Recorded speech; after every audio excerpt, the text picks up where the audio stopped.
All right, we're back. Time to go ahead and get started on this engine bay over here.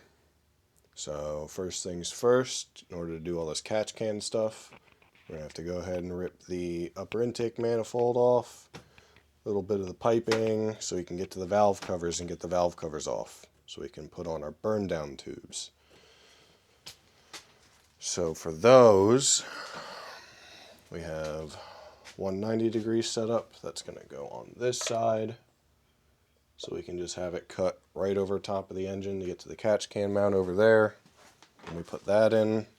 And then this guy is actually going to tuck in up over here and then just come out right away and come straight to the catch can. Let's get started. So we've just got to go ahead and get these valve covers off, and then we can go ahead and start marking up where we want to put our turn downs for the catch can, which is going to mount right over here. I got to relocate that too.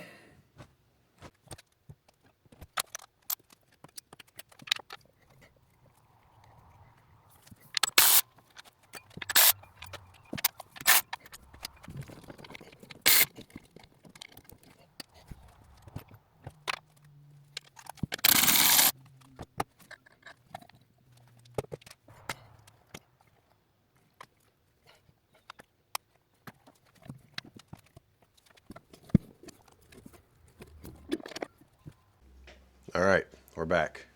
Went ahead and got both valve covers off. Go ahead and covered everything up in the intake.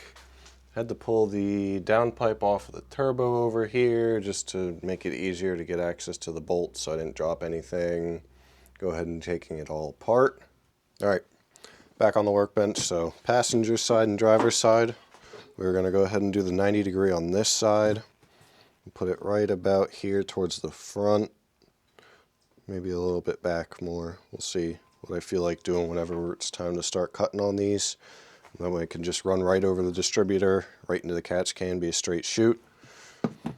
And then for the driver's side one, we're going to go ahead and throw it on towards the back right here. This way we got another straight shoot that'll go right into the other 45 off the catch can. Shouldn't really be any bends in the hoses, and it should be a straight shoot from both of these valve covers right to the catch can.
Fun fact, do yourself a favor and just bulk it out with the jigsaw.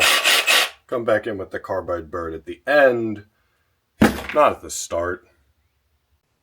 Alright, so these guys have their own baffles inside them too. These ones we have to bolt into place. And they say on the packaging, use red Loctite. So that's what we're going to do. We're not going to use a lot of it, especially for these little guys, but this is something that I don't want, falling back into my valve train. So these guys are definitely going to get a little bit of rat on them, so they never come out.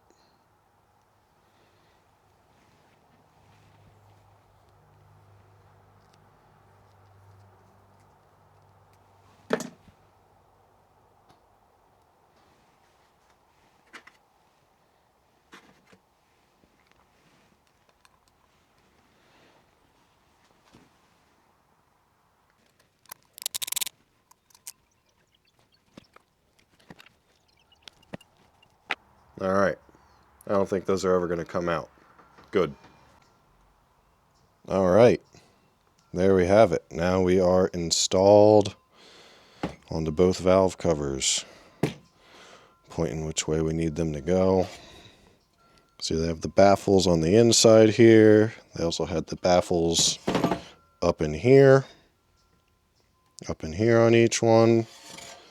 So I think these things should work just fine. All right, back at the car. We just have these set in place for now. I just wanted to see how everything lined up, and it looks like we were right on the money with the placement on both of these.